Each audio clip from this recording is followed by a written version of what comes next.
dar mais um exemplo para nós falarmos sobre a evidência da existência de Deus, né? Os cientistas, eles não conseguem explicar a quantidade de água que existe no planeta Terra. Eles dizem que a quantidade de água que tem aqui é anormal, então qual a explicação que eles davam para a existência, a grande quantidade de água aqui no planeta Terra? Eles diziam que essa água veio para o planeta Terra através de cometas. Cada vez que o cometa vinha aqui para a Terra, como um cometa, ele estando no universo, ele se congela, aquela cauda do cometa, ela só aparece quando o cometa se aproxima do Sol, porque o Sol aquece e assim aquele cometa, ele começa a descongelar e aparece aquela cauda, são gases descongelando.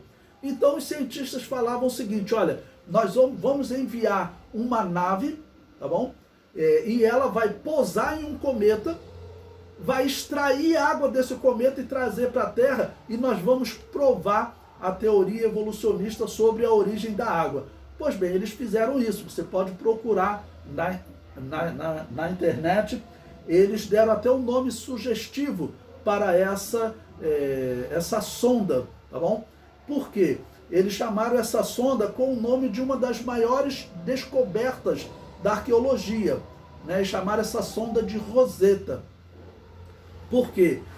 Rosetta foi o nome dado a uma pedra que possibilitou aos arqueólogos conseguir ler os hieróglifos antigos egípcios, porque essa pedra de Rosetta, ela havia escrito em egípcio antigo, hieróglifos, né? Em um egípcio moderno e em grego.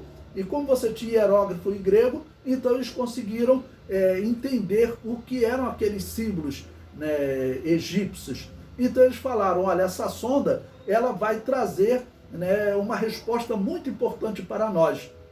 Como surgiu a água aqui no planeta Terra? Eles enviaram essa sonda, você pode pesquisar na internet, você vai estudar a sonda Rosetta. Ela foi realmente, pousou lá no cometa e trouxe, né, parte do gelo desse cometa para a Terra para poder provar, olha, está aqui água. Quando essa sonda voltou para a Terra, sabe qual foi a conclusão? A água que existe dos cometas não é a mesma água que existe na Terra.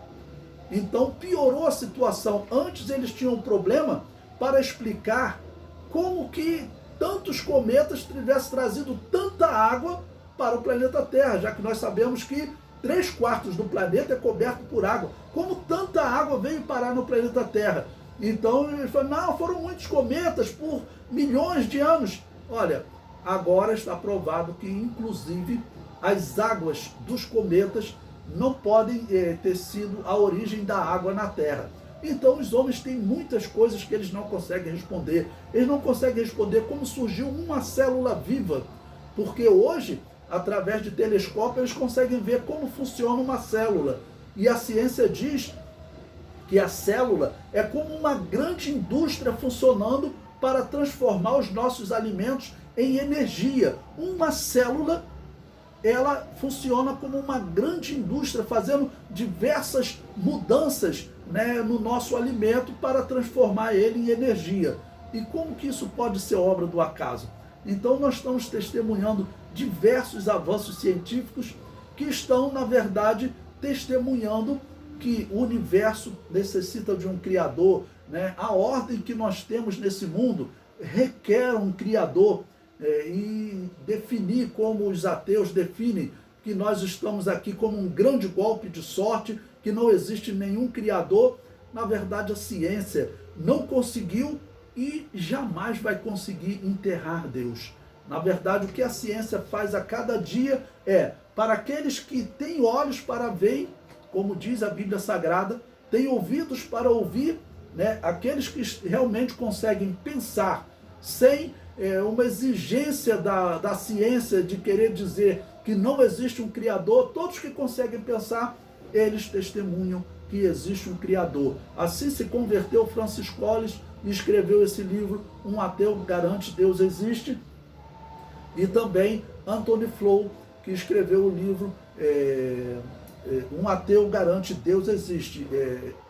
Francis Collins escreveu o livro DNA, a linguagem de Deus. Bom, além desses exemplos, quero citar também um exemplo sobre a velocidade do cérebro humano.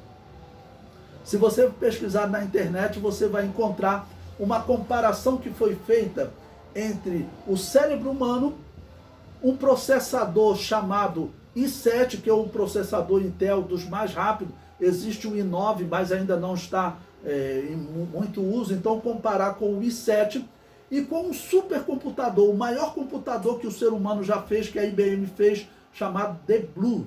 Esse computador, ele inclusive venceu uma partida de xadrez contra o maior especialista em xadrez no mundo. Tá bom? Então, interessante, como eles conseguiram medir a velocidade do cérebro humano. Eles perceberam que o nosso olho, quando ele vê, por exemplo, uma pedra vindo na nossa direção, né, a nossa retina tem um determinado movimento. E os nossos olhos enviam, tá bom, essa mensagem para o cérebro, que envia uma mensagem para o nosso corpo, né, para o nosso olho, dizendo, sai da direção dessa pedra. Então eles conseguem perceber os dois movimentos da retina. Quando ela vê a pedra vindo na direção, envia a mensagem para o cérebro, e um segundo movimento da resposta do cérebro. Quando eles foram comparar, tá bom, eles viram que o cérebro humano é cerca de 100 vezes mais rápido do que o The Blue, aquele supercomputador da IBM. E nem se compara ao processador i7, de um dos mais velozes processadores que o homem já fez nos nossos computadores pessoais, nos nossos PCs. Então, como que o cérebro humano, que ele é de um material que até hoje a ciência estuda o cérebro para descobrir como que o cérebro pode ser tão veloz e armazenar tantas informações. Se você tiver um computador, eu tenho 57 anos de idade, se você tiver um computador feito pelo ser humano, que os seus componentes armazenam dados e funcionam há 57 anos, tá bom? Então você poderia pensar em comparar com o ser humano, mas não tem como comparar. Né? Todos os computadores que existem, ou seja, o que o homem constrói, ele dura 10 anos, 15 anos, 20 anos, ele vai cair em desuso, as peças envelhecem, tem que ser jogada fora, tem que ser substituída, mas o nosso cérebro, ele não é substituído. Ele é simplesmente alimentado por esse processo que são as nossas células, e nós vemos como esse processo é maravilhoso. Então, olha, olhando para o homem, olhando para a natureza, olhando para a capacidade dos animais se reproduzirem, olhando para o sol, olhando para a lua, olhando para a origem do universo, então nós concluímos, olha, Deus existe. As coisas que estão criadas, elas são uma grande evidência de que Deus existe. E você que está assistindo esse vídeo, você deve pensar nisso, porque é um questionamento de toda a humanidade, né?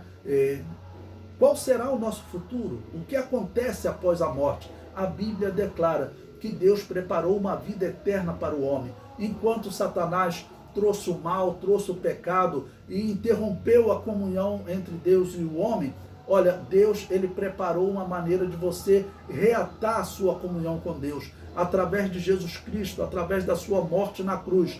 E este é o momento de você aceitar Jesus Cristo como seu Salvador, porque nós sabemos que todos os homens morrem, como está escrito, está ordenado aos homens morrerem uma só vez, vindo após isso o juízo. Um dia nós nos encontraremos com Deus, e o que a ciência diz, que nós vamos simplesmente desaparecer, isso não é verdade, né? O Deus Criador, ele deixou uma mensagem clara na Bíblia Sagrada, dizendo que a nossa vida continua, nós somos eternos. Além da nossa matéria, nós temos também uma alma, um espírito, que são eternos e que viverão com Deus eternamente. Esse é o plano de Jesus para a tua vida. Você que está assistindo esta aula, se você ainda não aceitou Jesus Cristo como seu Salvador, essa é a oportunidade. Creia em Jesus e você vai experimentar essa maravilhosa graça que é estar em comunhão com Deus. O nosso espírito, a nossa alma almeja isso. É uma alegria única. Nada na terra pode substituir esta alegria.